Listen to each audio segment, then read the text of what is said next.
Bien, también. Bueno, hoy tenemos a Paco Taibo, dos aquí en la mañanera. Siéntense, porfa. Y está también la secretaria de Cultura, Claudia Curiel. José Alfonso ahora se pasó de allá para acá, que nos está acompañando. Y, por supuesto, Noemí Juárez, que, como siempre, Mujeres en la Historia los jueves. Antes de darle la palabra a Paco, vamos a darle la palabra a Laura Velázquez para que nos dé el resumen de los avances de la atención a emergencias, si les parece. Adelante. Buenos días, Laura. Muy buen día, Presidenta. Con el permiso de usted y conforme a sus instrucciones, me permito dar un informe de seguimiento a la atención de las emergencias en los estados de Hidalgo, Puebla, Querétaro, San Luis Potosí y Veracruz. Muy buen día para todos y para todas. Es muy importante mencionar, Presidenta, que el día de ayer ya se tuvo la oportunidad de entrar a todas las localidades que en su momento se vieron afectadas por sus caminos, por los accesos que no era posible llegar. Hemos llegado a la totalidad de las localidades por vía aérea o terrestre y hemos acercado a la población afectada alimentación, agua y servicios de salud. Sin embargo, la Secretaría de Infraestructura, Comunicaciones y Transportes continúa con sus labores en la rehabilitación de los caminos que resultaron afectados. En Hidalgo se lleva un avance de 120 caminos ya arreglados de 184. En Puebla, 29 de 32 y en Veracruz, 27 de 51. Un total de 197 caminos rehabilitados de 288 que fueron afectados. La que sigue, por favor. Respecto al restablecimiento del servicio de energía eléctrica, hay un total restablecido en los 5 estados del 99.75%. Es cuestión de días el restablecimiento en Hidalgo, que tiene un avance del 99.14%, y en Veracruz del 99.93%. En Puebla, Querétaro y San Luis Potosí está restablecido el servicio en su totalidad. Respecto a la limpieza en las escuelas, Presidenta, también hay un avance. La que sigue, gracias. Se tiene un total de limpieza concluida en 1,161 escuelas de 1,380. El avance es importante. En Hidalgo son 218 de 226, en Puebla 482 de 494 afectadas, en Querétaro 84 de 121, en San Luis Potosí 80 de 105 y en Veracruz 297 de 434 escuelas afectadas. Respecto al censo que ha realizado la Secretaría de Bienestar, se concluyen los siguientes resultados, Presidenta. En el estado de Hidalgo, 28 municipios censados con un total de 12,634 viviendas. En Puebla, 41 municipios censados con 11,513 viviendas censadas. En Querétaro, 8 municipios censados, 2,465 viviendas censadas. En San Luis Potosí, 18 municipios censados con viviendas censadas de 9,985 y en Veracruz, 26 municipios censados con el número de 53,300 viviendas censadas. El día de ayer ya dio inicio la entrega de los apoyos de bienestar. En la que sigue, por favor, se ha entregado un total de más de 314,944 despensas en los 5 estados. En Hidalgo, 56,049. En Puebla, 79,068. En Querétaro, 12,700. En San Luis Potosí, 42,450. Y en Veracruz, 124,677. Cabe resaltar que seguirá la entrega de despensas y de agua y de comida caliente en lo que continúa la emergencia. En la que sigue, por favor. Asimismo, con el reporte de la Secretaría de Salud, se han aplicado 252,111 vacunas. En Hidalgo, 46,242. En Puebla, 76,654. En Querétaro, 17,301. San Luis Potosí, 23,678. Y en Veracruz, 88,236. Para concluir, Presidenta, el informe es muy importante dar a conocer a la población y a los medios de comunicación que habemos aproximadamente 53,250 servidores públicos de los 3 órdenes de gobierno atendiendo esta emergencia en los 5 estados.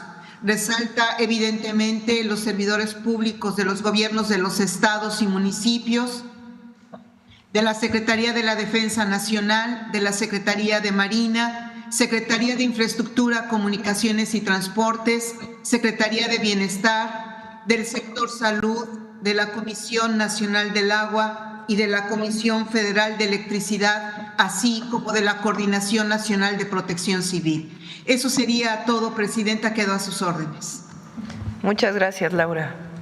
A sus órdenes. Terminando la conferencia, voy a ir, me voy a trasladar de nuevo a Veracruz hoy, vamos a estar en Poza Rica y en Álamo, y después vamos a Puebla, vamos a supervisar o a verificar, a visitar para revisar las labores de limpieza que se están haciendo y también de entrega de apoyos. Ayer fue muy importante la entrega ya de los apoyos a la población. Recuerden que estamos entregando a través de Bienestar los apoyos en Veracruz, Puebla, Querétaro y San Luis Potosí, y el domingo iniciamos en Hidalgo. Ese es el informe. Bueno, Paco.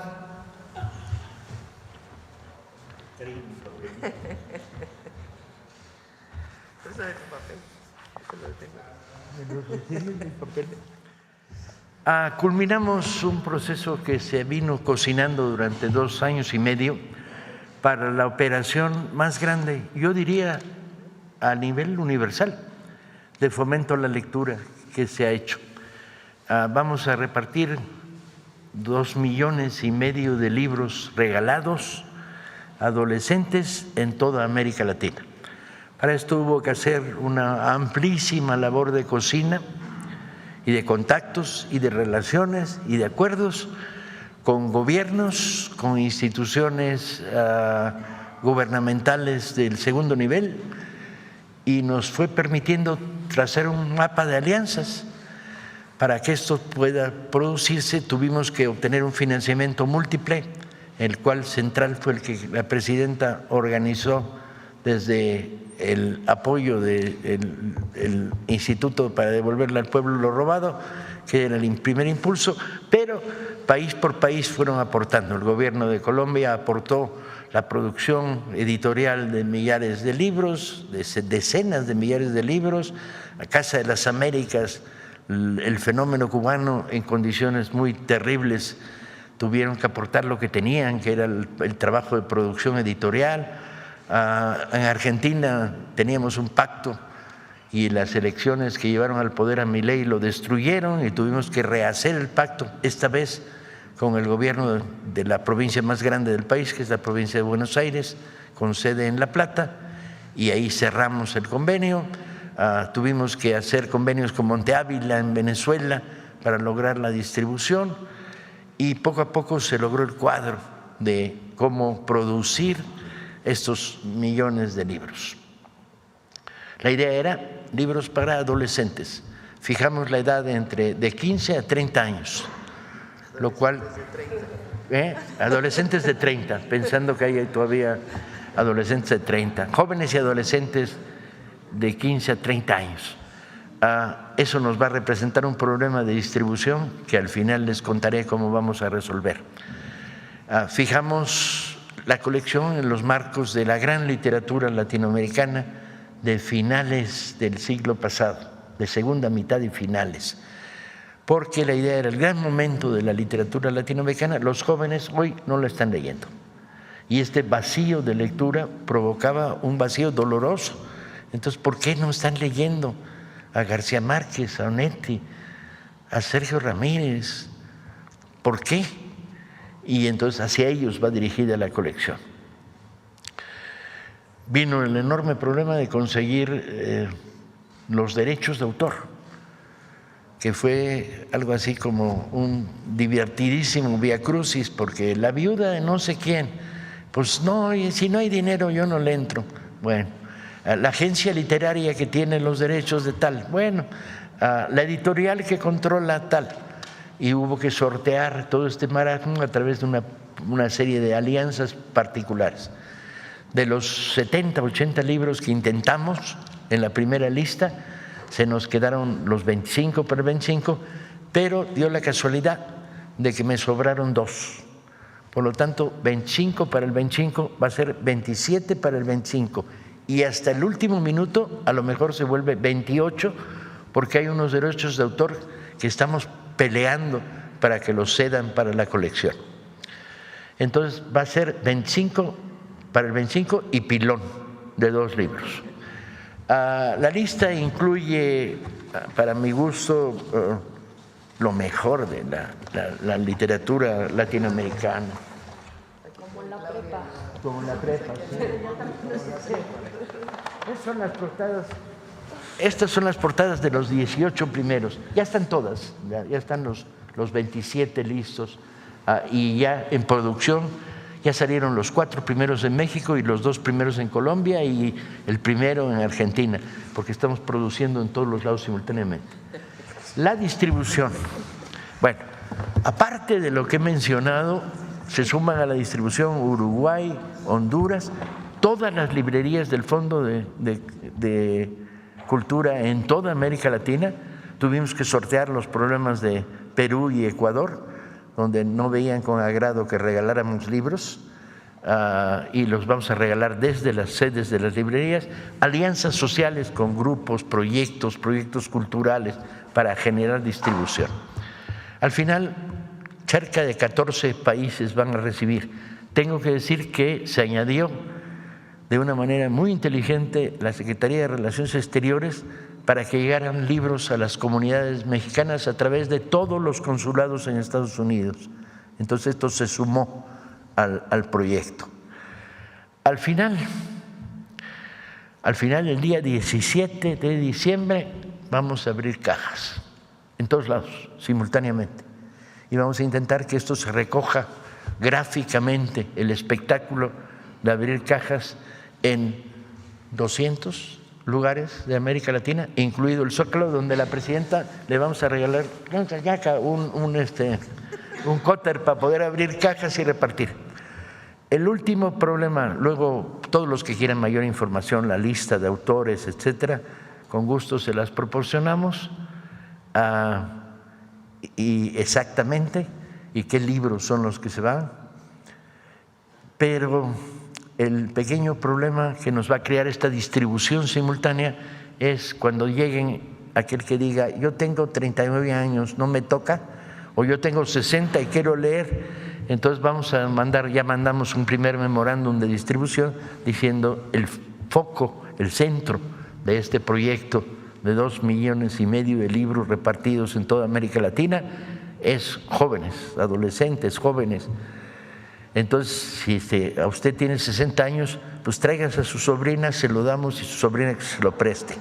Entonces tendremos un memorándum porque hay que ser amable con el que quiere leer, pero al mismo tiempo no podemos permitir que las reparticiones se inunden de niños y hay que explicarles, no son libros para niños. Eso lo haremos en diciembre también, en México. Hay otros proyectos para regalar miles de libros para niños en diciembre, pero esto va destinado a este público. ¿Cuál es la expectativa? La expectativa es que cambiemos la manera de leer de millares, decenas de millares, centenares de millares de adolescentes. Y además no les va a poder tocar los 27 libros o 28 a uno, le van a tocar 1, 2, 3. Y entonces, ¿qué vamos a hacer? Fomentar la rola. Tú te llevaste estos 3, tú te llevaste estos otros, circúlenlos.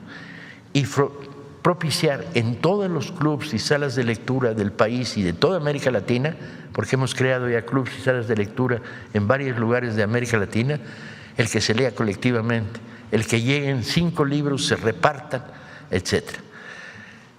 Calculamos que estas tos de fumador, les informo que para tener tan bonita tos de fumador como yo lo tengo hay que practicar durante 45 años.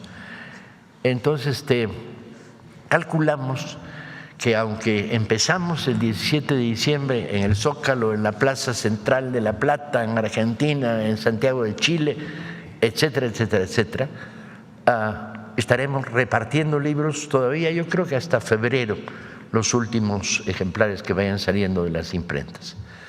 La dimensión, bueno, ha habido grandes proyectos, 21 para el 21 en México fue uno de los más grandes, el reparto de Los Miserables en Venezuela fue uno de los más grandes, la distribución cubana del Quijote fue uno de los más grandes, pero este es el proyecto más grande que yo conozca a nivel universal de fomento a la lectura. Hasta ahí, presidente. ¿Por qué no platicas de los libros? Practico de los libros. Tengo una lista, incluso tenía una lista, pero no es este el folder. En la página del folder de veras.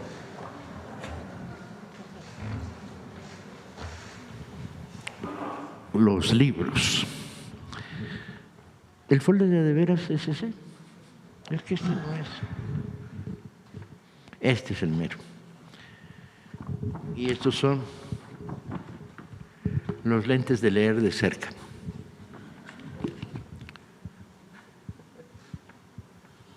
Eso crea expectativas siempre, ¿no? Cuando hace uno esto, dice, ¿y ahora qué va a hacer? Se va a poner unos lentes que luego ve mal también, pero no importa.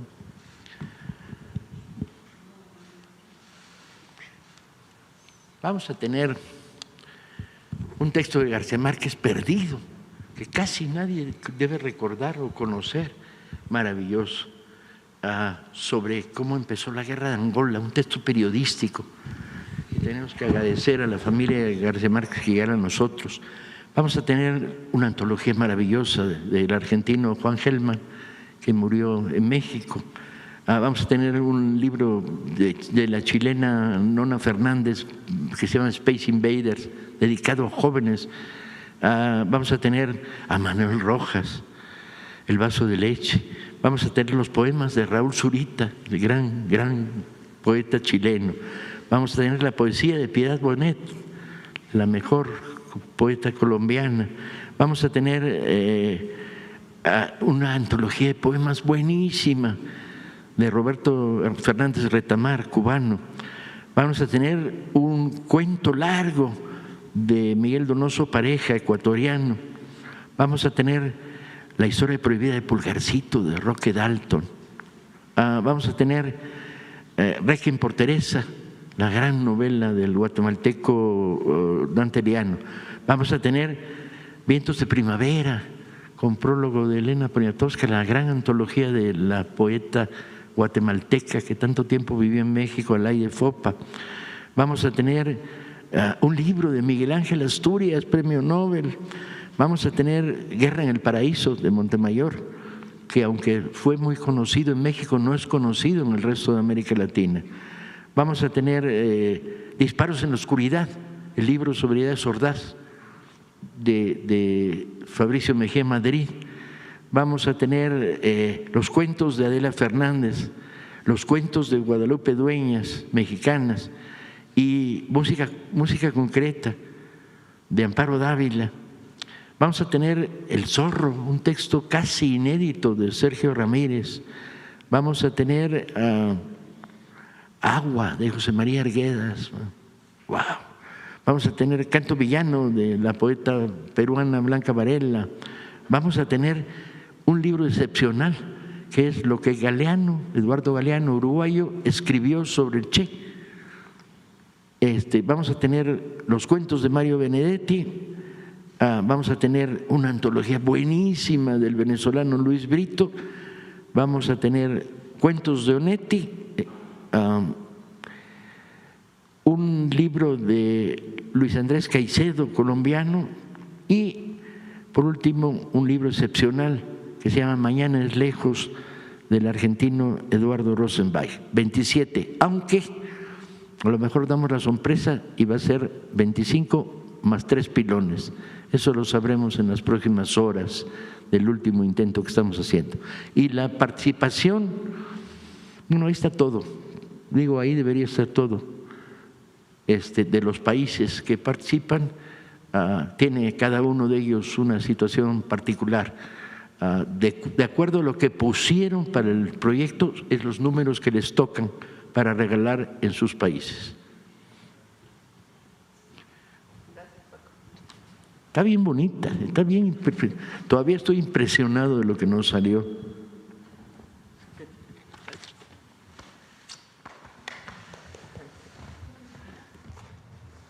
Bueno, pues este es el informe. Acá.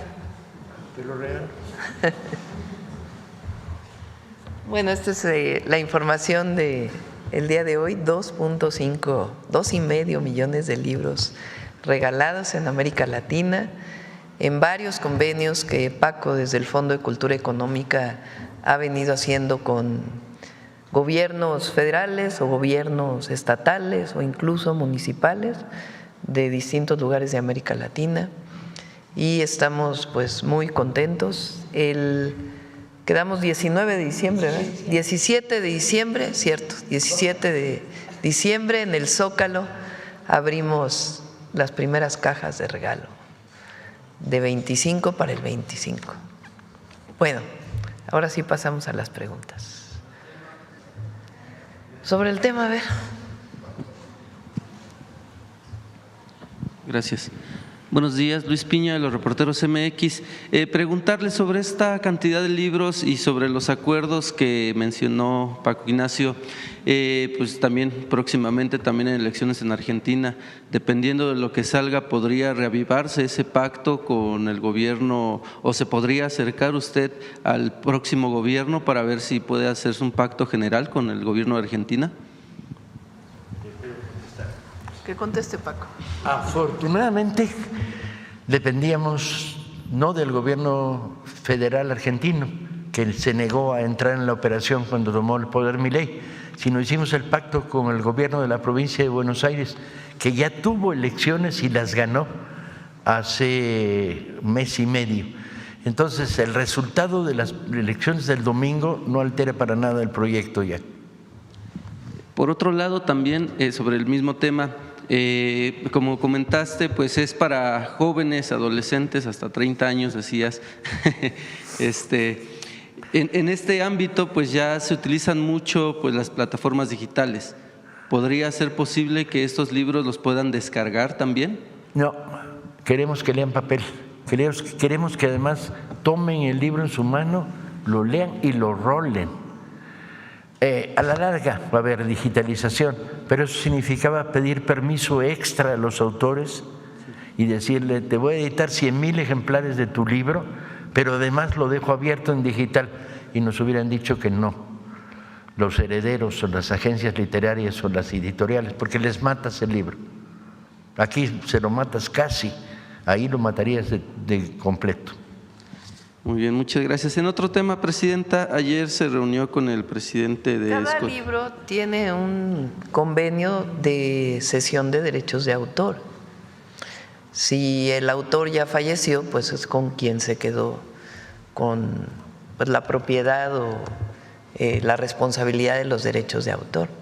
Entonces, un trabajo muy impresionante que ha hecho Paco, porque es el permiso para poder donar, regalar los libros, y al mismo tiempo pues todo el trabajo de convenios con muchísimos gobiernos pues que permita este esfuerzo extraordinario, que al mismo tiempo en muchas ciudades de América Latina estemos regalando libros a partir del 17 de diciembre. ¿Podría decirse, o algunas personas en la oposición podrían decir que es parte como para llevar a las izquierdas a los jóvenes? ¿Usted qué podría decir ante ello? Pues es la recuperación de la literatura de cierta época. Y sí, hay muchos de estos libros pues que hablan de temas que es importante que se conozcan. Sí. En otro tema, Presidenta, ayer se reunió con el presidente ejecutivo de Scotiabank. ¿Cuáles son los acuerdos a los que llevaron? ¿Qué fue lo que platicaron? ¿Podría darnos un poquito más detalle de ello? Más que acuerdos son muchos empresarios, o no sé cómo se diga, en inglés es CEO, en español es presidente de los consejos de administración de distintas empresas. Me piden reuniones, pues a veces no tenemos la oportunidad de recibirlos y a veces, como en este caso esta semana recibimos a varios, nos dimos la oportunidad y les interesa saber pues cuál es nuestra perspectiva en la relación del tratado comercial con Estados Unidos y Canadá, qué es el Plan México, cómo pueden ayudar a invertir en nuestro país. Entonces son en general muy buenas conversaciones y también recibimos de parte de ellos pues la visión no solamente de México sino del mundo entero. Entonces son buenas conversaciones y oportunidades que se abren para nuestro país. ¿Esto cómo impulsaría el Plan México? Bueno, en el caso de la banca comercial, pues Scotiabank es una banca canadiense, o principalmente de capital canadiense, y pues obviamente a ellos les interesa financiar proyectos privados y públicos. Y nosotros les decimos pues cuáles son las condicionantes, o más que condicionantes, las reglas que muchos de ellos conocen. Pero sobre todo es un poco de la plática, de la perspectiva que tenemos para México. Y en general hay muy buena reconocimiento de lo que estamos haciendo en el país.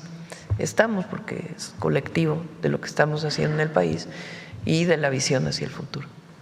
Muchas gracias, Presidenta. Usted ha mencionado en varias ocasiones que no llegó sola a este cargo, que llegaron todas junto con usted y en efecto sus políticas así lo han reflejado. Sin embargo, hay voces que subrayan que no es necesario autonombrarse feminista para demostrar un compromiso real con las mujeres. En ese sentido, hay personajes como la alcaldesa de Cuauhtémoc que dice ser feminista y defensora de los derechos de las mujeres, no obstante gobierna una alcaldía con altos índices de violencia de género y más allá de eso presume en redes sociales instalaciones de tótems violetas en las entradas y salidas de la alcaldía, de la demarcación, lo cual no tiene otro abrupto más que el color violeta y el logotipo de su demarcación. En contraste, por ejemplo, hay otras alcaldías como la Gustavo Madero que también se han colocado tótems, otra alcaldía que también, como usted sabe, tiene altos índices de violencia, pero estos sí están equipados con botón de pánico y cámaras en donde se requiere la atención policíaca y se promete que llegarán en 3 minutos. Mi pregunta es, ¿qué opina de este tipo de acciones que parecen más una promoción personal que una verdadera atención de seguridad a las mujeres? Y en contraste, ¿qué mensaje o recomendación le daría usted a las autoridades locales sobre el uso responsable de los recursos públicos para atender realmente la violencia de género?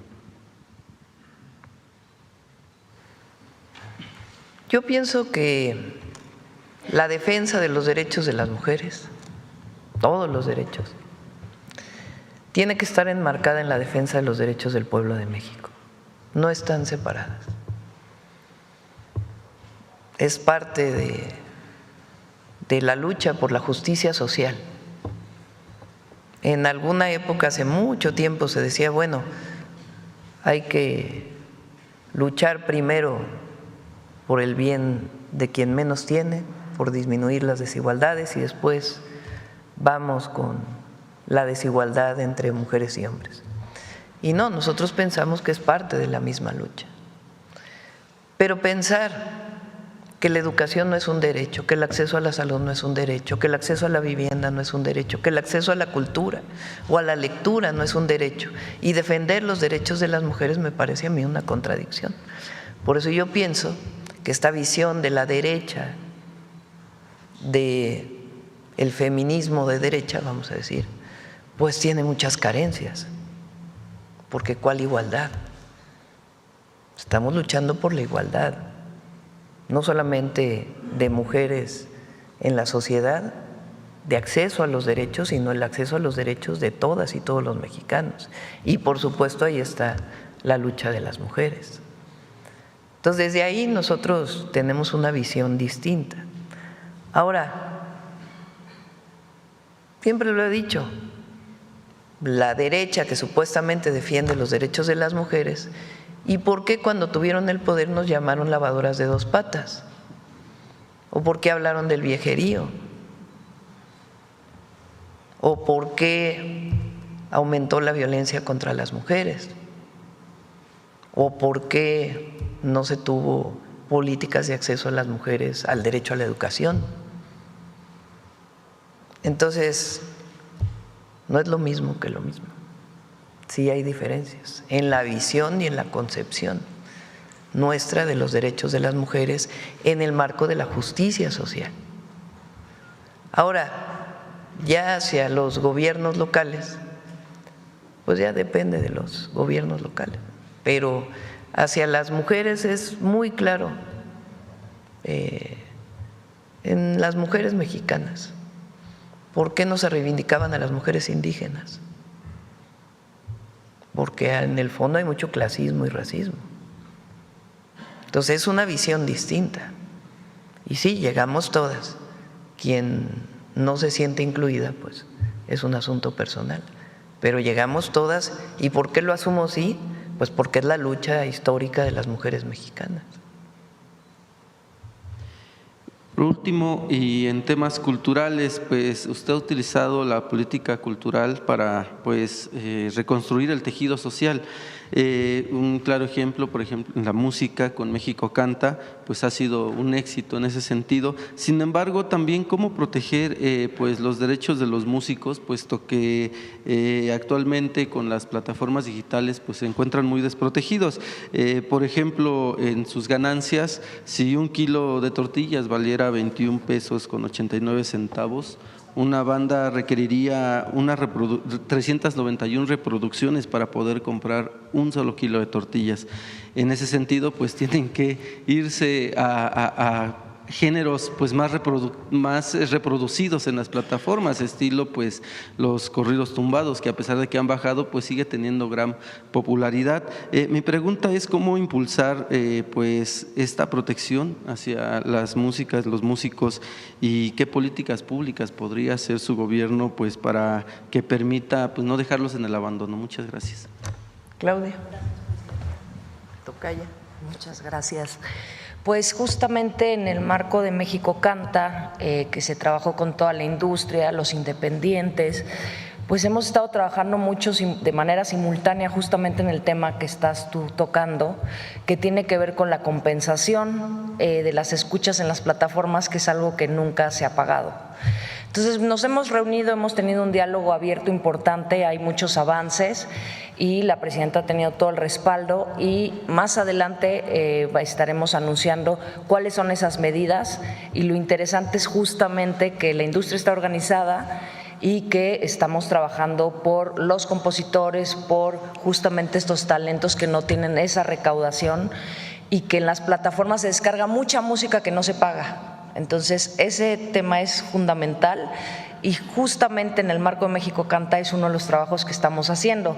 El concurso fue muy relevante, pero también es importante impulsar una política pública que los respalde, como lo que estamos haciendo de inteligencia artificial, de doblaje, que se tuvo conversación con el gremio, que estamos avanzando en un ajuste justamente en ese sentido, con consejería, como lo indicó la presidenta, y todo el tiempo estamos en mesas de trabajo abiertas, pues con los artistas, sobre todo en el reto que tiene que ver con la tecnología. Entonces, más adelante lo estaremos comentando. Por supuesto que hay una estrategia y todo el respaldo.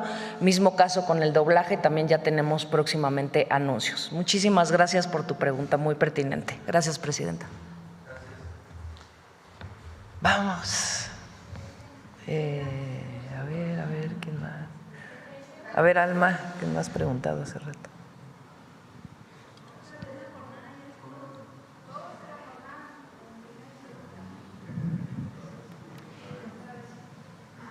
Presidenta, yo quisiera pedirle su opinión sobre este reportaje de Reuters en el que habla de cómo se ha venido dando lo del huachicol fiscal e inclusive que menciona a una empresa con sede en Houston que ha jugado un papel clave en operaciones para que la compañía Intansa con base en Monterrey, y que se cree fachada del cártel Jalisco Nueva Generación ingresara combustible de contrabando a México. Menciona este reportaje pues empleo de entidades fantasmas, documentación falsa, sobornos y toda una red de componendas en torno a este delito. ¿Podría dar su opinión, por favor? Hay varias carpetas de investigación en la Fiscalía relacionadas con este tema. Algunas ya fueron presentadas al juez para obtener las órdenes de aprehensión, otras tendrá que informar la Fiscalía, pero sí hay empresarios estadounidenses en las carpetas de investigación, porque no se puede explicar que venga combustible de Estados Unidos a México y que entre de manera ilegal, que ya es bastante menos. Eso es muy importante porque a partir pues de la investigación que se hizo, de las detenciones que ha habido y de la vigilancia mayor que se tiene en aduanas, y además eso lo vemos en el incremento de ventas de gasolina directo de Pemex o incluso de las propias empresas que importan de manera legal el combustible, ha disminuido de manera importante, pero sí hay carpetas de investigación. Entonces, repito, no se podría explicar cómo entra de manera o entraba de manera ilegal o entra todavía en menores proporciones combustible ilegal y que no tuviera alguien del otro lado. De hecho, Estados Unidos también lo mencionó y tiene también investigaciones, el propio Departamento de Justicia. Entonces sí hay carpetas de investigación en la Fiscalía. En particular este caso, ¿usted lo conocía? El que menciona Reuters sobre estas empresas coludidas. Hay casos, no sé si esté relacionado este caso con el que ya de las carpetas de investigación que ya están en la Fiscalía. La Fiscalía pues también hace sus propias investigaciones, pero lo cierto es que sí había un vínculo. ¿Usted, Presidenta, sabe cuántos o hasta dónde está llegando la investigación que está llevando a cabo el Ejército en este tipo de… Ya tiene que informarlo la Fiscalía. Bueno, por otro lado, quisiera preguntarle, un tribunal federal revocó la protección otorgada por un juez a TV Azteca para no pagar más de $580 millones que le debe a tenedores por deuda emitida en Estados Unidos. ¿Cuál es su opinión? Una resolución que está en la Ciudad de México. Recuerden que este empresario, durante la época de la pandemia, no sé si es exactamente un amparo, no lo creo porque no es federal, hace un recurso jurídico a un juez en la Ciudad de México para decir que por la pandemia no está en condiciones de pagar sus deudas en Estados Unidos. En aquella época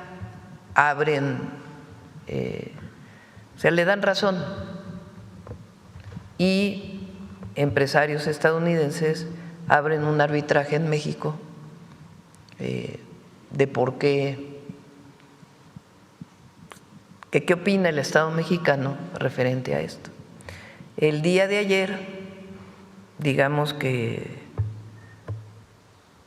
lo que hacen es revisar nuevamente el caso y decir, pues no, ya no tiene razón, sí tiene que pagar, porque una cosa es la pandemia y otra cosa es ahora. En pocas palabras, ese es seguro va a sacar al rato un tuit diciendo que no es cierto, pero ese es el informe que nos dieron de lo que está ocurriendo. Todavía tiene otros procedimientos también en los tribunales de la Ciudad de México. ¿Y cree que corran la misma suerte? ¿Perdón? ¿Cree que corran la misma suerte? Pues tienen que resolver en los siguientes días, semanas, sobre este tema. De resolver en sentido contrario, pues entonces ya no se ya no es válido, digamos, la controversia, el arbitraje que… ¿Por qué? Porque ya se resolvió de parte de estos juzgados. ¿Ya tiene fecha para la cita con los acreedores?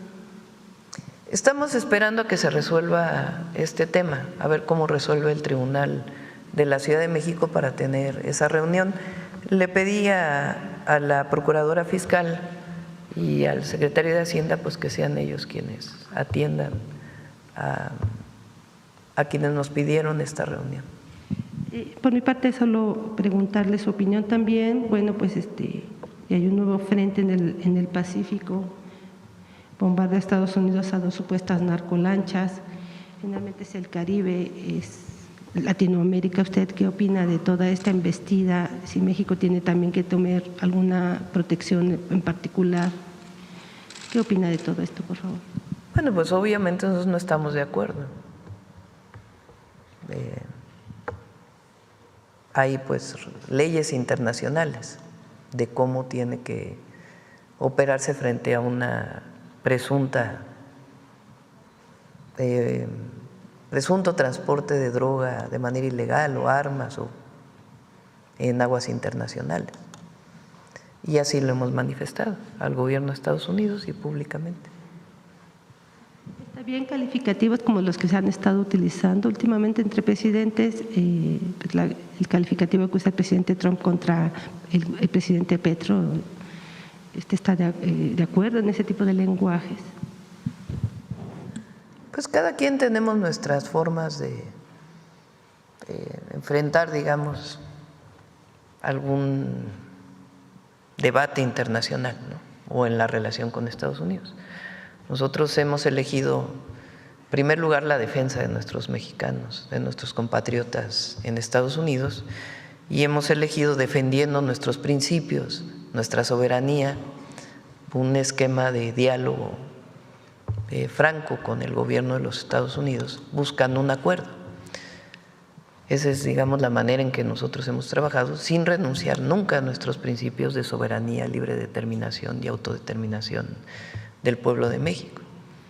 Incluso modificamos la Constitución para fortalecer el sentido de soberanía en el artículo 40 de la Constitución frente a cualquier intervencionismo o injerencismo.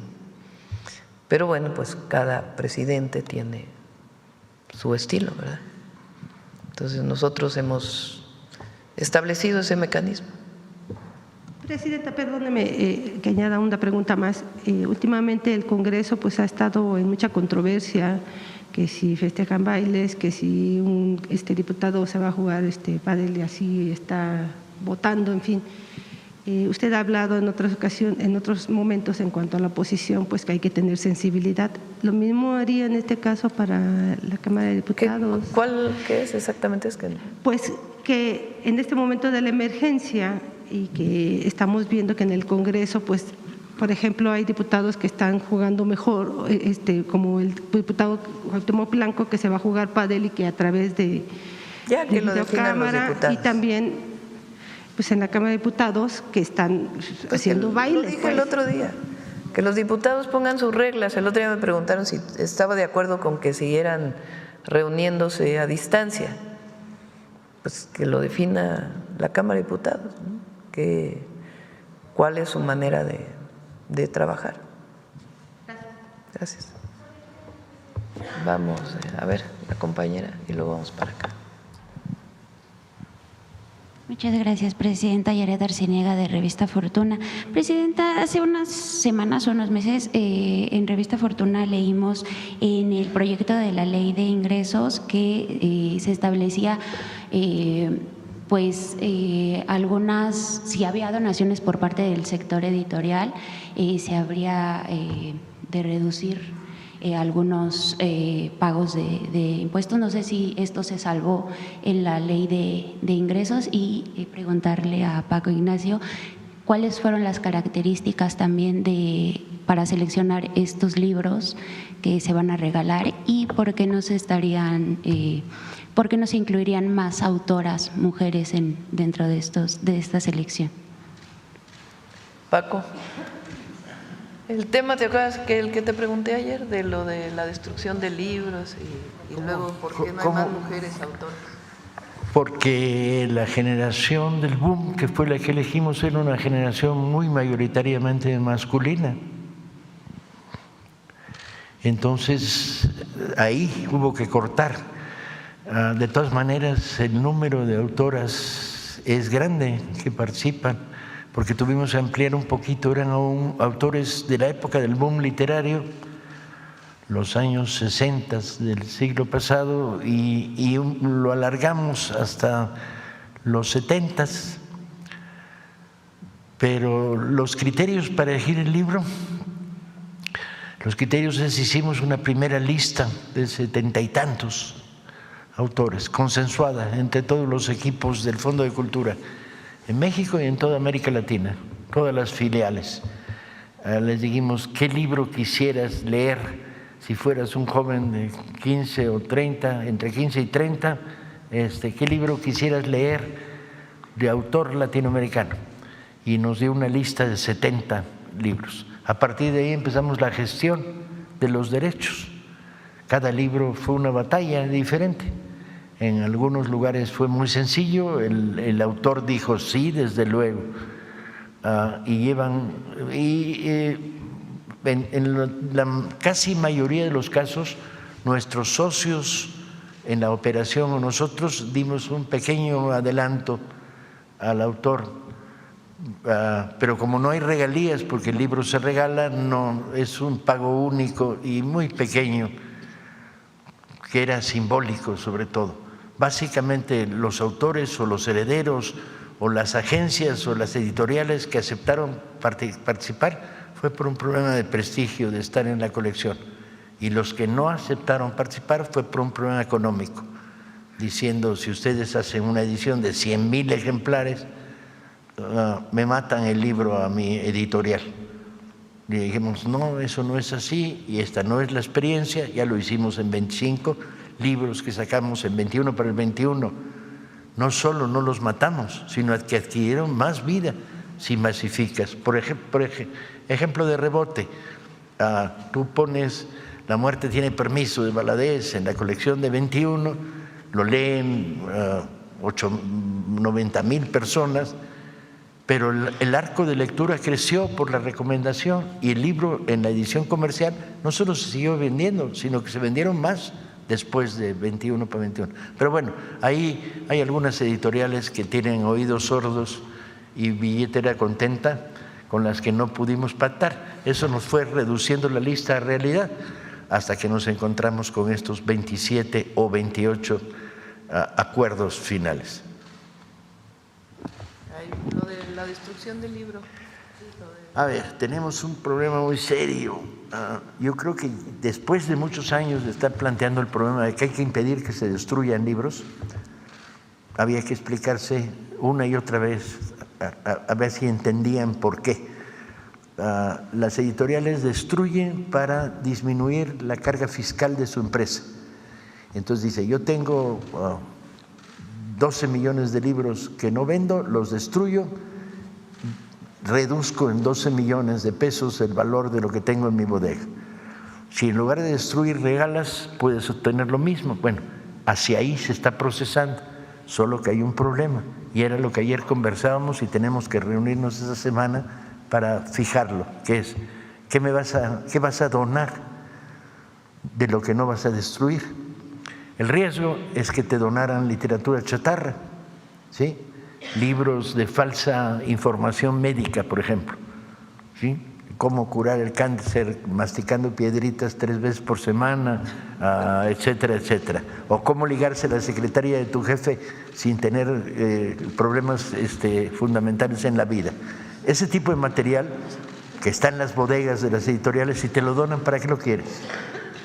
Entonces, el problema es que tienes que crear un mecanismo mediante el cual la donación pueda ser catalogada y redistribuida en términos de regalo a comunidades, sobre todo a bibliotecas, a centros penitenciarios, a salas como las que se están creando en comunidades de mujeres hoy, que estamos creando una pequeña biblioteca en todas las nuevas estructuras comunitarias de las sembradoras. pero tienen que ser libros que les puedan ser útiles, no basta la producción editorial desechada. Entonces tenemos que matizar de manera que las empresas puedan donar a privados, a sociedad civil o al propio aparato del Estado, pero hay un criterio de recepción, porque si no lo que nos vamos a encontrar es un salón como este lleno de libros que no sirven, con lo cual las empresas disminuyen sus costos fiscales, sí, qué bien, no los destruyeron, pero ¿y qué hacemos con ellos? Entonces hay que crear un mecanismo de recepción, redistribución y filtro para que al final el tiro no salga por la culata. Lograste que no hubiera destrucción, pero ¿y qué hiciste con los libros que donaron? Como verán, está divertido. Precisamente sobre esto que comentaba de las bibliotecas que se están haciendo para las mujeres y esto que nos comentaba de que el boom es mayormente de los hombres, también hay una gran cantidad de mujeres que estuvieron en el boom, pero que no fueron visibilizadas. Por ejemplo, Elena Garro.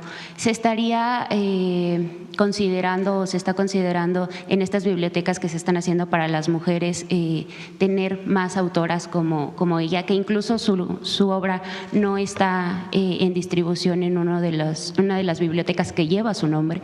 Sí. Las bibliotecas que estamos creando comunitarias, sobre todo son bibliotecas comunitarias, son a petición. O sea, son los que se organizan en biblioteca comunitaria los que dicen queremos estos libros y nosotros les decimos en algunos casos sí, en otros no, dependiendo de si tenemos los derechos, si tenemos impresión, si tenemos dinero para regalar a bibliotecas comunitarias. Ya llevamos 5 millones este año de libros regalados, lo cual significa un esfuerzo enorme de organización, catalogación y envío. A veces mandas 25 libros en un paquete a un lugar cuyos registros son carretera Oaxaca-Pochutla, kilómetro 7, en La Brecha, y con un recado que dice lo recoge Manolito. De ese tipo de proyectos te llevan a las bibliotecas comunitarias, en este caso en la biblioteca ejidal. ¿Qué libros les mandan? Pues hay que hablar con ellos y decirles qué quieren leer y bajo la medida de lo posible. Entonces, mayor literatura de mujeres, sí, hay una presión enorme, viene de abajo, no me lo inventé yo, viene de que en estos momentos el 40 o el 50% de los clubes y salas de lectura están dirigidos por mujeres. ¿Y qué quieren? Quieren leer literatura de mujeres, en algunos casos también quieren leer otras cosas, afortunadamente. No hay un sesgo sectario, hay amplitud, pero hay una presión enorme para que lleguen libros. También tienes que inventar un poco qué es lo que hay por ahí que tenga calidad, ¿no? Porque si partimos de la cuota, dices, bueno, si un poemario escrito por una mujer horriblemente asqueroso de malo, por el hecho de ser escrito por una mujer, no merece que se lo mandemos a una sala comunitaria en mitad de Guanajuato, porque hay que castigarlos con ese libro de poesía. Muchas gracias. Pero vamos a hacer una colección de mujeres. Muchas gracias, presidenta.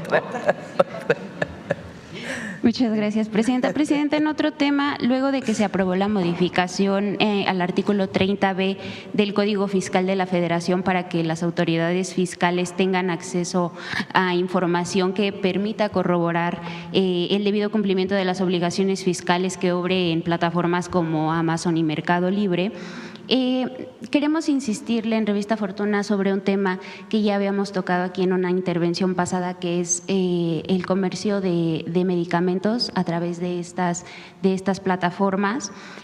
Porque estamos pues frente a un riesgo sanitario y esta nueva disposición tributaria podría ser vital para frenar este problema, porque pues resulta que la Comisión Federal para Protección de Riesgos Sanitarios no solo estaría perdiendo pues la trazabilidad de la custodia para pues el adecuado transporte y almacenamiento de estos medicamentos, sino que también pues los mexicanos estarían en grave riesgo al tratar de atender algunas enfermedades. En Revista Fortuna confirmamos que en Mercado Libre se vende, por ejemplo, un medicamento que es la insalutamida, que es prescrito para el cáncer de próstata y está en un precio de 24,000 pesos, Presidenta, cuando el precio real del medicamento es de 105,000 pesos. Nosotros consultamos a algunos expertos en el sector farmacológico y nos decían que pues esto nada más podría deberse a dos factores: o son robados incluso al sector público o son medicamentos falsificados. Presidenta, también los expertos nos comentaban que pues, o sabemos que la COFEPRIS forma parte de este Gabinete de Seguridad Nacional. Preguntarle si en este sentido la COFEPRIS podría hacer algo para pues bajar el riesgo, para advertir el riesgo a las personas que están tratando de conseguir algún medicamento, y también preguntarle pues si ahora se vigilara el debido cumplimiento de estas transacciones, también se podría parar un poco el problema. Vamos a pedirle a COFEPRIS y a Secretaría de Salud, es la segunda vez que nos lo preguntan, para ver si hoy mismo pueden responder. Y en todo caso, si entran por plataformas, ¿cuál es el registro sanitario que tienen para su transporte? Muchas gracias, Presidenta. Y por último, Presidenta, ayer varios medios dieron a conocer que la Comisión Reguladora de Energía, la CRE, aprobó con 4 votos a favor y 1 en contra un permiso para proyectos de expendio al público de petrolíferos a Eratech Combustibles SADCB para la estación ubicada en Sinaloa, que también está pues acusada de estar presuntamente vinculada con el cártel de esta zona. El único comisionado que votó en contra fue Luis Zapata Linares, que también en 2021, en abril, el 29 de abril de 2021, en una sesión que es pública, a la que cualquiera puede tener acceso, dijo que había verificado que la empresa Eratech Combustibles aparecía en la lista de la OFAC por operaciones sospechosas. Lo revisamos, ya no existe la CRE, ahora se llama Comisión Nacional de Energía. Pero ellos fueron los que le dieron la autorización a la TEC. ¿Habría alguna investigación contra los comisionados que votaron a favor de darle? Vamos a ver por qué, primero si lo aprobaron y segundo… Está en una sesión pública, aprobaron ellos a favor, un voto en contra. Pues que hoy conteste la Secretaria de Energía. Muchas gracias, Presidenta. ¿Quién más? A ver, vamos a ver. El compañero de Sonora, que hace rato que no pregunta, y estaba ayer aquí enfrente. Breves, una pregunta para que más pregunten. Bueno. Buenos días, Presidenta. Demián Duarte, de Sonora Power. Bueno, evidentemente hay un tema que es muy importante. Mire, en Sonora usted sabe que el asunto del agua ha generado pues mucha polémica. Afortunadamente, en las lluvias recientes del huracán Raymond nos dejó pues mucha derrama de lo que es agua suficiente, decía el gobernador, para los próximos 2 años, un fenómeno similar al que ocurrió aquí en la cuenca del Cutzamala. Bueno, y lo que tiene que ver con las presas subieron de niveles que teníamos de menos del 10% y subieron hasta niveles del 40%, lo cual es muy importante para nosotros.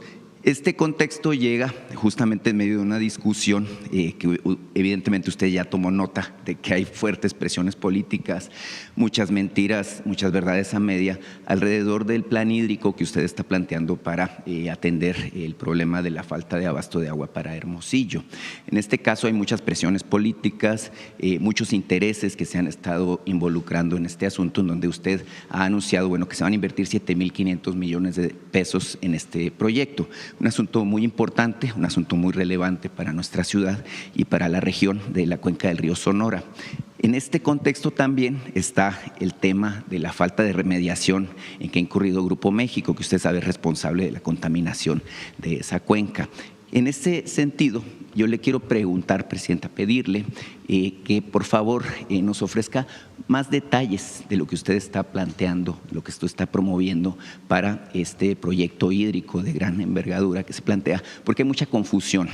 Y cuando hay confusión, lamentablemente, pues las mentiras ocupan los espacios que tienen que ser de debate público, y esto pues ha generado justamente situaciones como las que ya se vieron aquí en la mañanera, de que hay quien dice que usted quiere imponer un proyecto, que es puro cuento lo de la consulta pública y demás. Entonces sería importante que nos dieran muchos más detalles. No sé si pueda convocar a Efraín Morales para que ofrezca los detalles técnicos al respecto y los alcances que tiene este asunto en particular. En Sonora hay dos proyectos. Uno es la tecnificación del riego, principalmente en el sur de Sonora, y el otro proyecto que es una posibilidad es las presas para suministrar agua a Hermosillo. Ha habido en efecto personas que se oponen a la construcción de las presas, que fue lo que planteamos desde Conagua junto con el gobernador, pues que se explicara el proyecto y que se hiciera una consulta pública, y que de ahí pues se definiera si sí se hace o no se hace. No hay muchas alternativas para llevar agua a Hermosillo. Hermosillo ha crecido y tiene un problema de desabasto de agua dulce, de agua potable. Entonces uno de los proyectos es la presa. Evidentemente el proyecto se haría pues haciendo todos los estudios de impacto ambiental y todo lo que eso significaría. Pero dado que ha habido personas que no están de acuerdo, pues planteamos que se hiciera una consulta. Los detalles de la consulta pues ya le pedimos a Efraín junto con el gobierno del estado que se puedan exponer, y cuándo se haría y cómo se haría, para que toda la gente lo conozca. Previo a ello pues tiene que haber un proceso de información importante de por qué se está planteando este proyecto. Entonces esos son los dos proyectos. Por otro lado, y producto de la contaminación que hizo Grupo México en el río Sonora hace algunos años, que derivó en un acuerdo con el entonces gobierno de, no sé si fue con Calderón o Peña Nieto, creo que fue con Peña. Se hizo un fideicomiso, y a ver si la sobrerepresentación de Sonora me recuerda el año.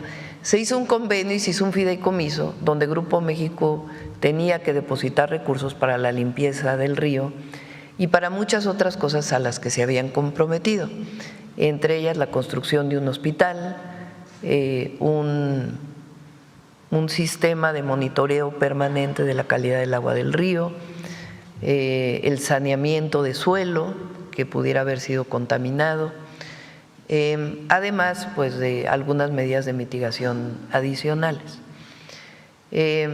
Antes de que se fuera Peña Nieto, ya en el 2018 cerraron este fideicomiso, incluso devolvieron recursos.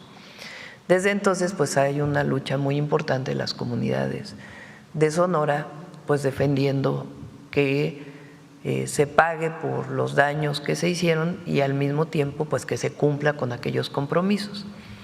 Para ello hay una mesa de trabajo en donde está la Secretaría de Gobernación junto con otras áreas del Gobierno de México, en donde está Semarnat, está también Secretaría del Trabajo,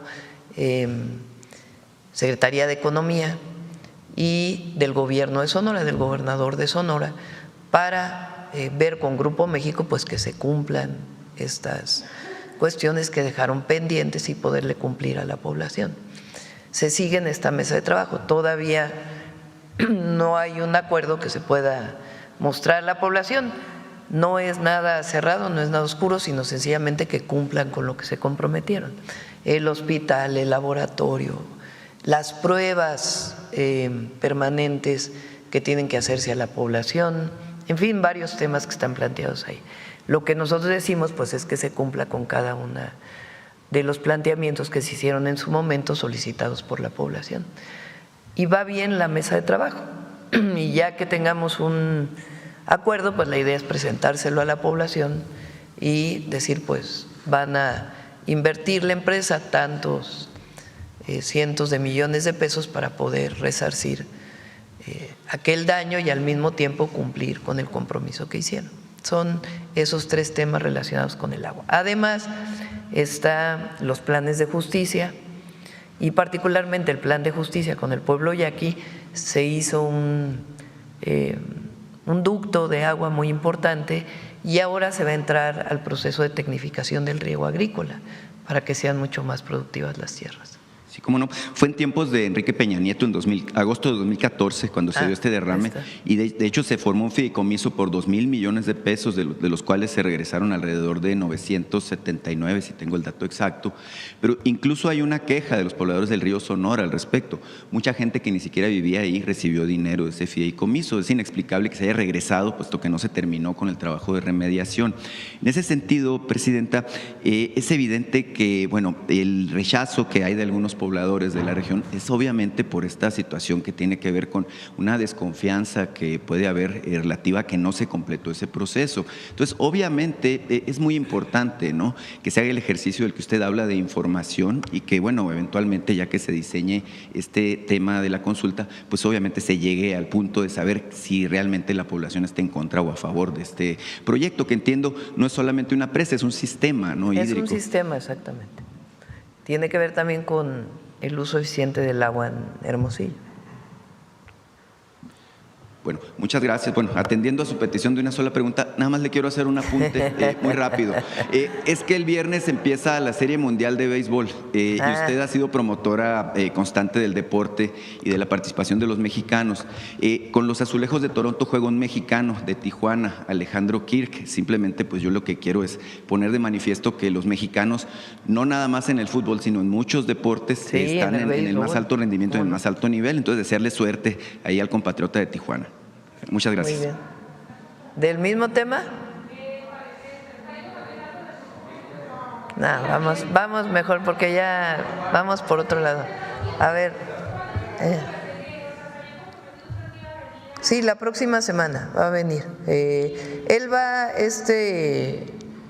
la próxima semana, por eso estamos esperando, la próxima semana va a Estados Unidos a reunirse con la secretaria de Agricultura del gobierno de los Estados Unidos. Esperamos que pueda regresar con un acuerdo ya de la apertura de la frontera. Entonces, a partir de ahí, pues ya vendría a informar. Entonces, por eso esperamos un poquito. ¿Y del Grupo México, Presidenta, por qué se ha tardado tanto esta negociación para… Bueno, pues porque nosotros les estamos exigiendo que cumplan con muchas de las cosas que se comprometieron. En el gobierno del presidente López Obrador hubo una demanda. Sí. Entonces, es mucho tiempo desde… Pues sí, pero lo que estamos buscando pues es que cumplan. Entonces nosotros, por eso es el tiempo de… la idea es que ellos inviertan lo que tienen que invertir con lo que se comprometieron. Entonces, pues esperemos que pronto digan que sí, van a cumplir con un monto significativo que estaría dedicado directamente a lo que ha pedido la población. El hospital, ¿no? El hospital, el laboratorio, las mediciones epidemiológicas que tiene que hacerse, son varios temas que está ahí Secretaría de Medio Ambiente, Salud, etcétera, con agua. Por ejemplo, es totalmente… Sí, hay una parte que está abandonada completamente, exactamente. Por eso, pues la idea es llegar a un acuerdo, porque la demanda pues está, pero queremos llegar a un acuerdo y que se comprometan a cumplir con todo esto. Entonces, pues esperemos que pronto… No, pero la demanda sigue, o sea, esa sigue, no se ha retirado. Entonces, el día, pues la idea es que se pueda llegar a un acuerdo para beneficio de los habitantes de Sonora. Es como Salinas quiere, algo así, porque ya son muchos años, Presidenta, y no… Pues sí, es cierto, tienes razón. Entonces, tienen que cumplir. Sí, tienen que cumplir y esperemos que pronto podamos pues darle esa noticia al pueblo de Sonora. A ver, de Poza Rica. Gracias, Presidenta. Olga Ojeda Lajud, corresponsal de Diario del Istmo, Imagen de Veracruz, del corporativo Imagen del Golfo. Presidenta, recientemente hemos estado publicando el seguimiento en Poza Rica y en la zona más afectada de Veracruz, que bueno, pues ha habido ya irregulares en el manejo de precios. Por ejemplo, un huevo que regularmente oscila entre 45 y 50 pesos se está vendiendo ahora en Poza Rica en 250 pesos. Entonces, pues hay quienes dicen que pues ya se desató la especulación, definitivamente. Queremos saber de qué manera su gobierno va a asegurar que comerciantes sin escrúpulos la Profeco ya está enviando brigadas a todos los, bueno, no brigadas, inspectores, a todos los lugares en donde hay especulación increíble, la verdad, que en medio de una situación así haya quien se quiera aprovechar. Primero, las despensas están ayudando mucho. Vamos a dar al menos 2 despensas. En cuanto reciben su apoyo económico, tienen un vale para la despensa y van y lo recogen en la distribución que tienen Secretaría de Marina y Secretaría de la Defensa.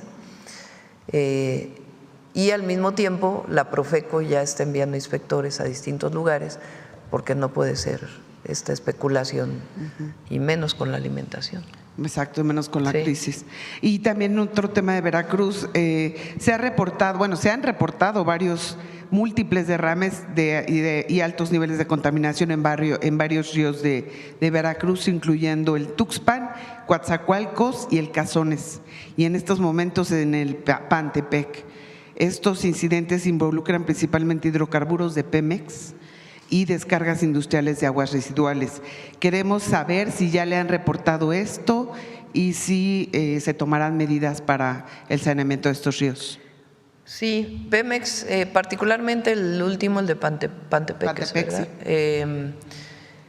Sí. Ayer fue el viernes que vino la fuga, el viernes de esta semana. A partir de ahí Pemex de inmediato cerró las válvulas, pero de todas maneras hubo una salida importante de hidrocarburos y están 3 empresas contratadas especializadas para el saneamiento del río. Está Secretaría de Marina, está pues el área logística de Pemex, estuvo ayer el director de Pemex para verificar que en efecto se estén haciendo todas las medidas, primero en el río y después en el manglar, en las orillas del río se va a hacer todo el trabajo. Y se tomaron medidas también para cerrar la salida de agua potable de esta zona.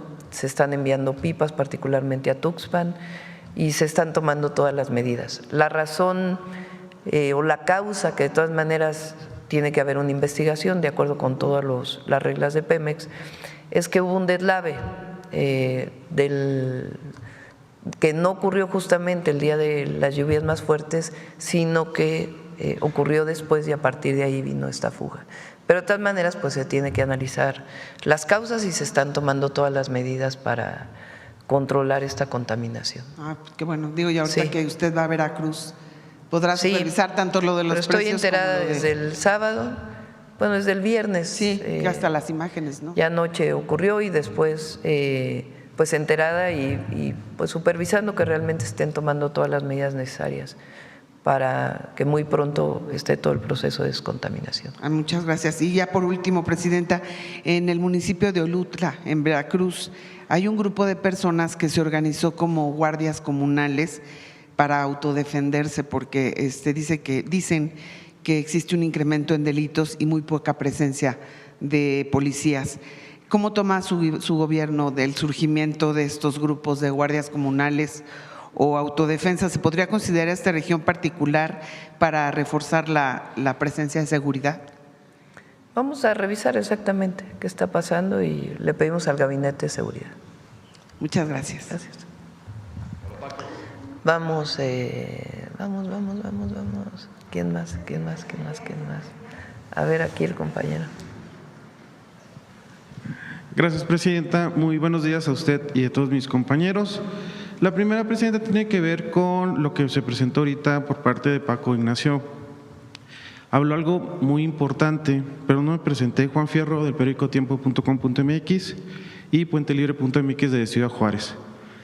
Le comentaba que nos planteaba, en este caso Paco Ignacio, acerca del esfuerzo que se está haciendo para que los jóvenes tomen un libro.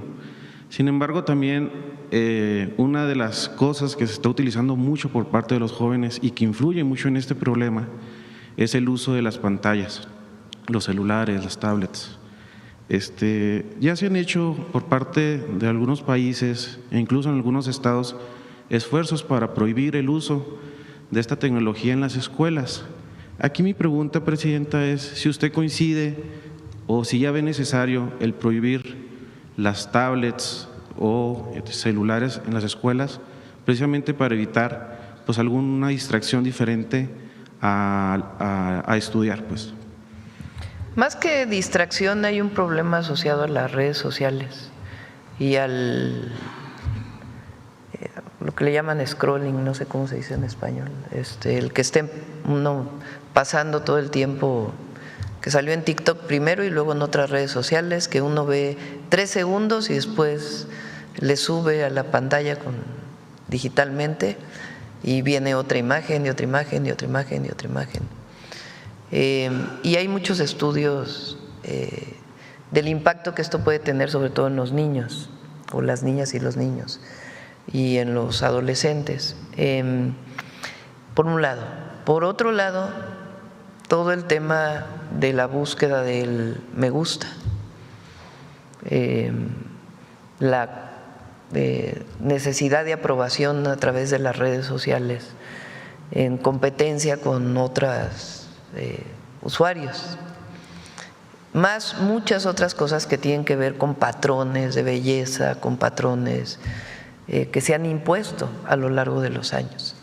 Entonces tenemos un grupo de trabajo donde está Secretaría de Educación, jóvenes, está la Secretaría de Ciencia, porque incluso relacionado con lo que ocurrió en el CCH Sur, pues tiene que ver con muchos fenómenos que se están dando. No es masivo, es particularmente en las ciudades más grandes, pero sí tenemos un grupo de trabajo para ver pues qué medidas pueden ayudar a evitar. Y una de ellas puede ser limitar el uso de los celulares en las escuelas, que se está revisando, pero otra pues tiene que ver con otras promociones, que es justamente de lo que se trata el 25 para el 25 o de México Canta, que lo que hacen pues es promover la lectura. Paco tiene, ¿cuántos dijiste ayer? 48,000. Ajá. 24,000 clubes de lectura. Yo dije que necesitamos tener muchos más y lo estamos trabajando con Secretaría de Cultura, de acercar nuevamente a la lectura y no a la ansiedad que provoca estar cambiando cada segundo una imagen en la red social, y tener la paciencia y el encantamiento que te provoca leer. Entonces, mucho tiene que ver con la promoción de la lectura, una visión distinta de promoción, no solamente de prohibición. Pero sí es un tema relevante que necesitamos trabajar. Gracias, Presidenta. En otro tema, el día de ayer se reunió también con una importante CEO de una empresa de inteligencia artificial. ¿Qué retos tiene México en este punto? Porque pareciera que mientras otros países ya tienen algunas legislaciones al respecto, aquí todavía no se han, pues vaya, no tiene ese mismo ritmo que la tecnología ya exige, ¿no? Sí. Muy pronto ya vamos a presentar lo que he dicho aquí. Estamos trabajando, está coordinándolo Pepe Merino en esto que llamamos el Laboratorio Nacional de Inteligencia Artificial, que tiene muchas áreas, de cómo aprovechar, promover la investigación relacionada con ello y al mismo tiempo cómo regular para ciertas áreas en donde es indispensable la regulación, como se está haciendo en muchos países del mundo. Entonces ya espero que pronto podamos tener este tema. No es algo sencillo, tiene que ver incluso también con capacitación, acreditaciones, para poder tener pues el desarrollo tecnológico que se requiere en México, pero al mismo tiempo pues regular para ciertos usos. Por ejemplo, lo que platicábamos hace poco, que espero que ya Claudia lo tenga pronto, El doblaje.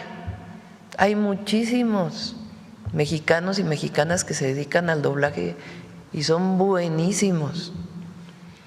Si no regulamos la inteligencia artificial en el doblaje, pues entonces todas estas creatividades que hay en nuestro país pues se van a quedar sin empleo. Entonces necesitamos regular hasta dónde y cómo, y también pues para proteger estos oficios, estas especialidades que se tienen en las actividades culturales. Entonces sí se requieren ciertas regulaciones. Gracias, presidenta. Y por último, en el mes de noviembre se vence el decreto que permite la importación de vehículos usados a través del TEMEC. Este es un decreto diferente al que dejó ya el expresidente Andrés Manuel López Obrador. Aquí en este caso, saber si su gobierno va a refrendar este decreto, presidenta, y si prevé algunos ajustes. Sí va a haber ajustes, sí va a haber ajustes por los años, va a haber ajustes y ya lo podemos presentar con Secretaría de Economía y Hacienda, porque se ha abusado mucho de este decreto. Entonces sí va a haber ajustes y ya los presentamos. Gracias, muy buenos días a todos y a Y todas. seguir apoyando pues a los paisanos. Carlos. Doctora, buen día. Carlos Guzmán, de 4 Media Telecomunicaciones Veracruz. Ya bueno, ya tocando el tema de lo de Poza Rica. Pero yo me quiero enfocar de inicio, pues aprovechando que está Paco Ignacio aquí, el tema de cultura, comenzar con ese tema. En el caso de la cuestión de que una persona aprenda a leer, usted seguramente lo va a saber también, Paco Ignacio, no tanto implica el que se tenga acceso a algún libro, sino es la forma en la cual se tiene acceso a los contenidos. Le comento mi caso, la UAM Xochimilco, leemos muchísimo, nosotros no tenemos exámenes, lo basamos a pura lectura y ensayos de tesis. Tomando este ejemplo, comentarle a don Paco si planean una estructura o utilizar lo que decía aquí el compañero del TikTok o las nuevas tecnologías para acercar la lectura básicamente a los chicos que están pegados, como decía el compañero, a la tableta, están pegados a la televisión, a las series de Netflix. Es preguntarle a don Paco si planean algo al respecto para que la lectura llegue desde las primeras generaciones. Obviamente los que ya tenemos edad, pues ya alguna cuestión tenemos por ahí, pero pues básicamente es buscar nuevos lectores. No sé si se planea algo así, doctor.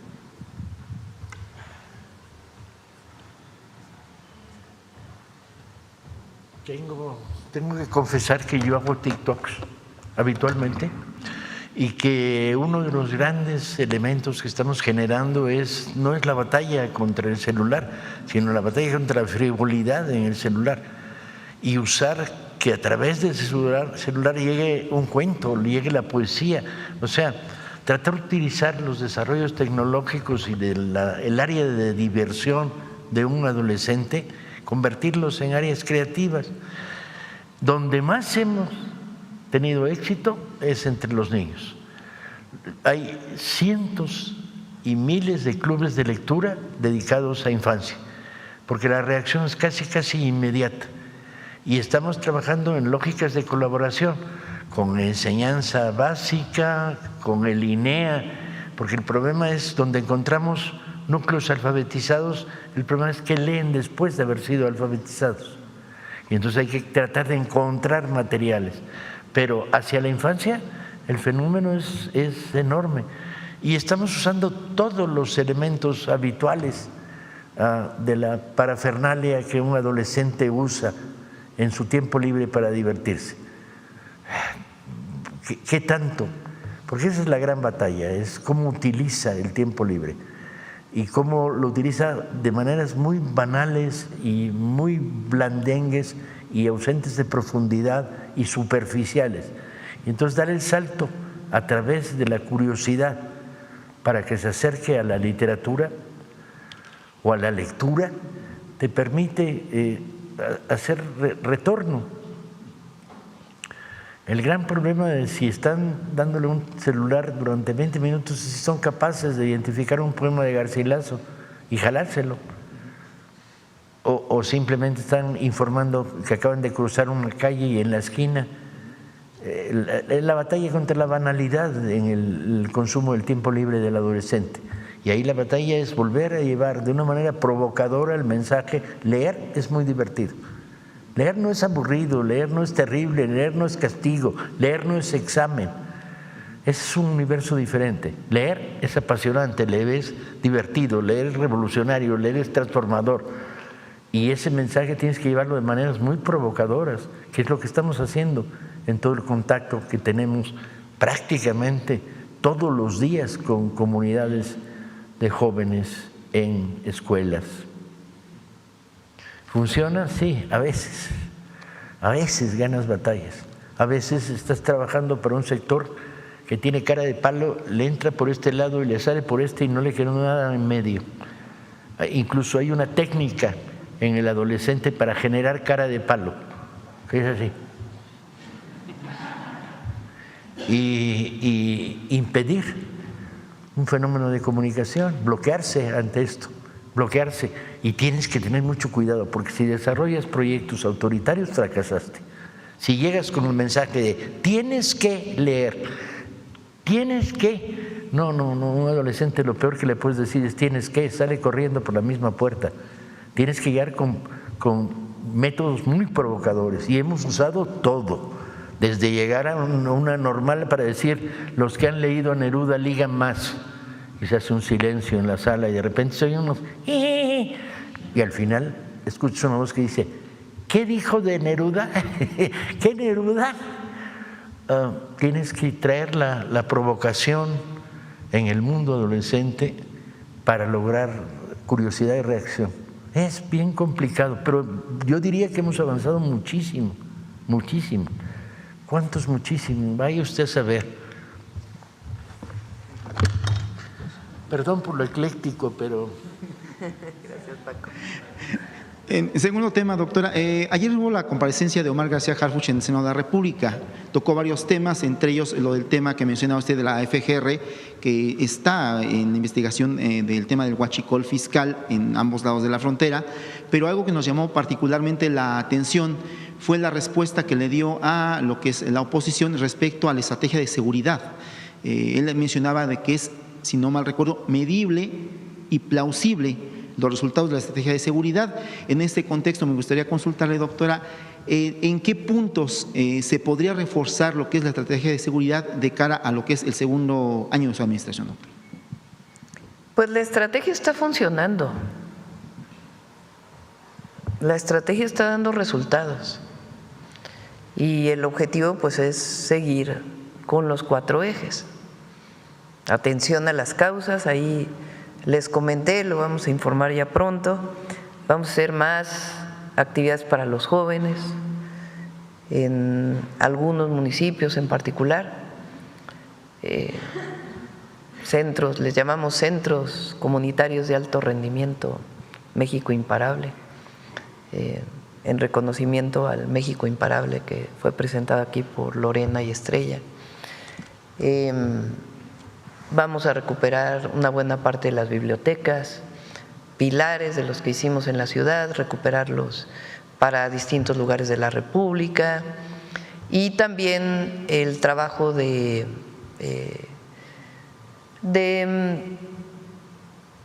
salud mental para jóvenes. Es un programa integral que, además de lo que está haciendo la Secretaría de Gobernación y la Subsecretaria de Prevención del Delito, que van a las comunidades, trabajamos casa por casa, que ha sido muy importante, pues va a fortalecer la orientación hacia la cultura y el deporte para muchos jóvenes que lamentablemente piensan que entrar a un grupo delictivo pues es una posibilidad de vida, cuando en realidad, como lo hemos dicho, pues es una visión de muerte, en realidad, porque eso es lo que les espera. Entonces, la atención a las causas se va a fortalecer con este programa para jóvenes, y además lo que ya se hizo viral, que es una preparatoria cerca de la casa. Estamos con Mario recientemente y con Tania, que es la subsecretaria de Educación Media Superior. El próximo año vamos a construir todavía más preparatorias en el esquema de bachillerato nacional que hemos desarrollado. Ya lo van a venir a presentar. Entonces, atención a las causas. Segundo, la Guardia Nacional, Vamos a seguir fortaleciendo y consolidando la Guardia. Tercero, inteligencia y investigación, que es lo que nos ha ayudado también mucho el Sistema Nacional de Inteligencia e Investigación, que como lo he dicho, se trata de fortalecer las carpetas de investigación para las detenciones o la judicialización de presuntos generadores de violencia y también la coordinación. Entonces, esos 4 ejes han dado resultados y vamos a seguir con esos ejes de trabajo, la atención permanente en el Gabinete de Seguridad. A partir de noviembre vamos a ir a hacer los gabinetes de seguridad fuera de la ciudad, también a distintas entidades de la República. Entonces está dando resultados y cuando dice Omar que es medible, bueno, los homicidios dolosos han bajado en 30% en un año y siguen disminuyendo. Nosotros que vemos todos los días los homicidios, después se hace un cierre en el mes por si hubo algún reporte que no fue, o algún homicidio que no fue reportado por alguna fiscalía, se cierra en el mes, pero yo estoy segura que octubre todavía va a ser menor el número de homicidios. Entonces vamos avanzando y atendiendo a la población. Entonces está dando resultados. No tiene nada que ver nuestra estrategia con la guerra contra el narco de Calderón. Ahora que quieren esta nueva, supuestamente el relanzamiento del PRIAN, porque son el PRIAN, aunque digan que no son el PRIAN. La guerra contra el narco no había judicialización de nada, todo eran ejecuciones extrajudiciales. Eso fue la guerra. La guerra quiere decir permiso para matar. Y eso fue lo que impulsó Calderón y eso es lo que nos llevó a años y años y años de incremento en la violencia y fortalecimiento de los grupos delictivos. Entonces, la visión del humanismo mexicano es completamente distinta. Es la atención a las causas y al mismo tiempo el cumplimiento de la ley, la cero impunidad. Y nos está dando resultados y va a dar todavía más resultados. Ya para no colgarnos mucho, 2 temas que le quiero consultar, doctora, no preguntar, consultar. Que nos comente de la gira de este fin de semana, va a ser aquí en el centro del país, pero mucha gente tiene expectativas sobre un tema, el tren México-Toluca, el tren insurgente, que ya funcione. Hay mucha gente que viene de Toluca, de Sinacantepec, de toda esa parte del Lerma, que hace hasta 2 horas en lo que es en el tráfico en esa parte. Finalmente, ¿se tendrá fecha después del recorrido que haga el fin de semana para que este tren funcione? A eso vamos no sé, el sábado o el domingo, ¿verdad? El sábado vamos a Hidalgo. Hoy salimos para seguir atendiendo y revisando la emergencia. Vamos a Veracruz, mañana vamos a Hidalgo, el sábado vamos a Chalco. Vamos a tener una reunión en el Estado de México del programa de la Zona Oriente y vamos a inaugurar en Chalco la nueva sede de la Universidad Nacional Rosario Castellanos. Recuerden que en los 10 municipios me comprometí a una preparatoria más y una universidad. Entonces vamos a inaugurar la de Chalco en el Estado de México y el domingo vamos en efecto al recorrido de Santa Fe a Observatorio del tren El Insurgente.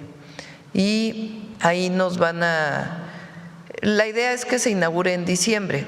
Sin embargo, nos van a dar toda la información de las pruebas que se tienen que hacer. Ya la obra civil ya está terminada y están en obra algunos finales de la obra electromecánica y luego hay muchos detalles en los trenes que tienen que ver con señalización, con puesta en marcha de los sistemas de control.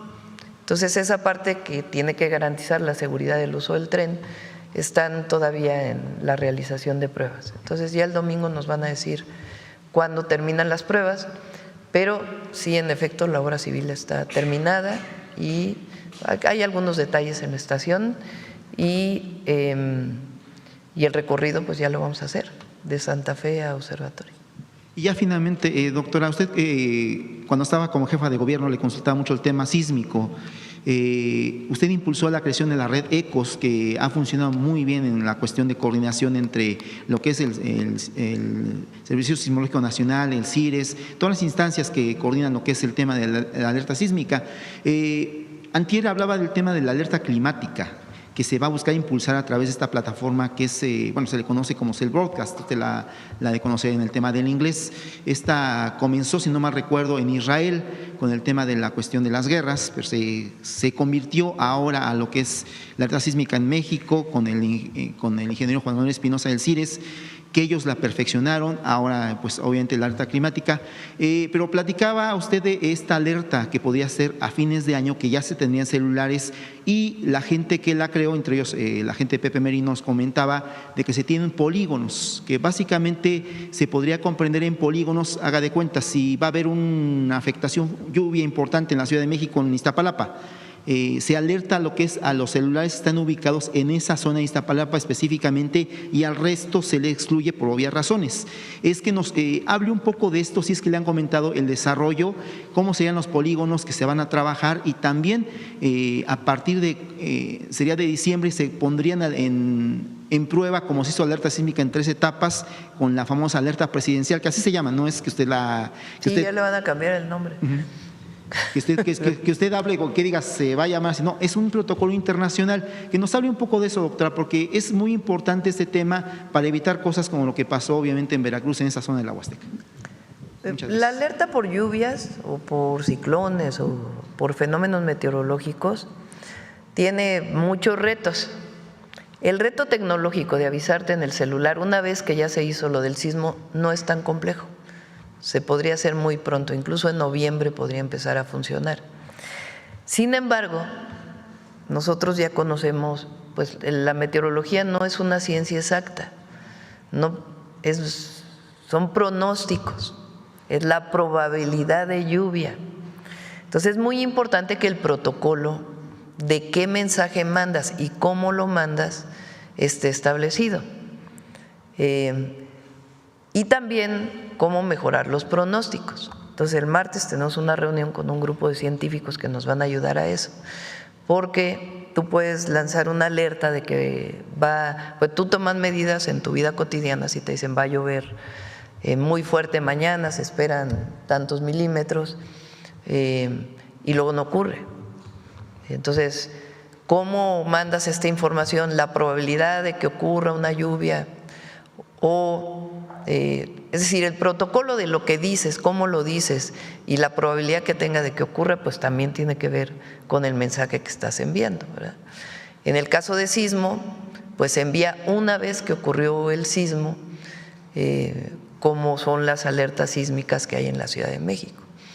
Entonces, ese protocolo de qué va a decir el mensaje y cómo enviarlo, pues también es muy importante, no solamente el envío del mensaje. Entonces, eso es lo que está trabajando Conagua, el meteorológico, Rosaura Ruiz está en eso, para poder, y Pepe Merino, para poder establecerlo. Nuestra idea es que esto pueda estar a finales de este año, para que ya puedan empezarse a hacer algunas pruebas. Y en efecto, si así como está establecido por el meteorológico en qué polígono hay la probabilidad de lluvia, pues ahí se estaría informando. ¿Por qué es fácil hacerlo? Pues por las antenas de los teléfonos, que está establecido en ciertos lugares. Entonces, sí lo vamos a hacer, pero queremos hacerlo bien. Entonces, por eso se está trabajando. Hay un grupo de trabajo para eso. Bueno, ya cerramos. Hoy viene Mujeres en la Historia. Mujeres en la Historia, vamos. Aquí voy. Permiso, Presidenta.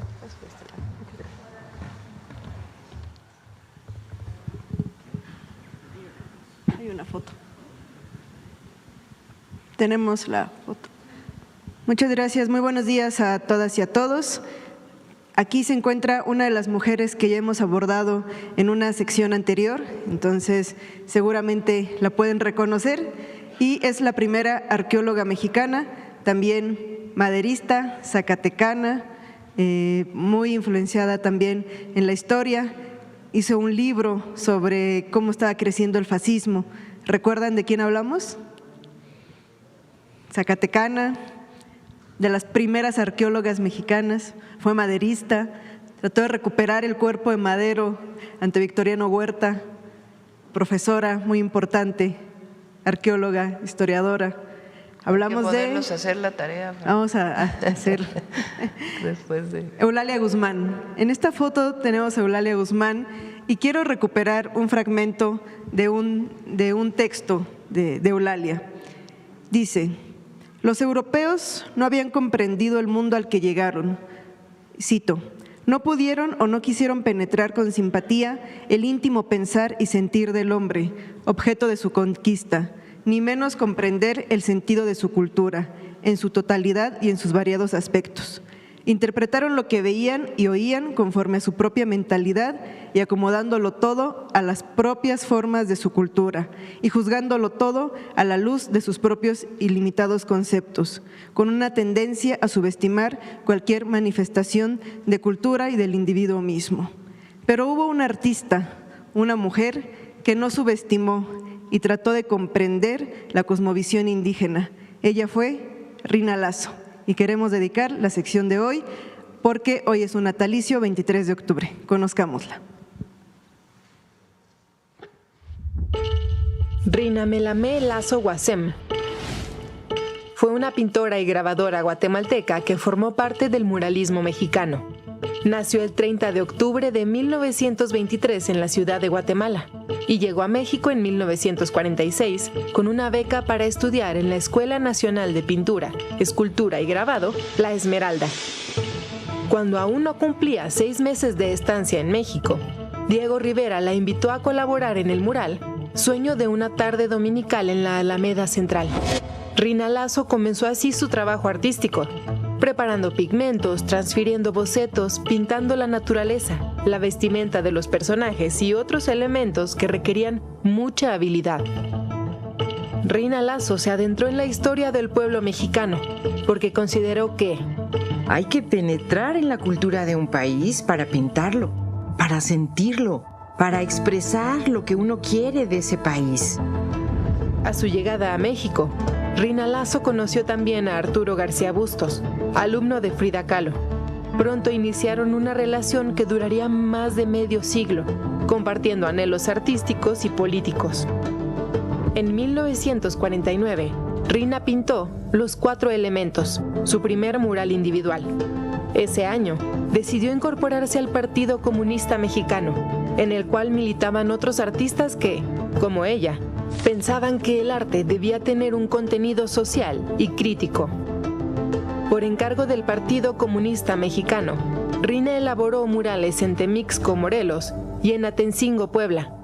En este último, retrató los abusos sobre campesinos y obreros locales por parte del empresario norteamericano William Oscar Jenkins, quien envió soldados para frenar la conclusión del mural.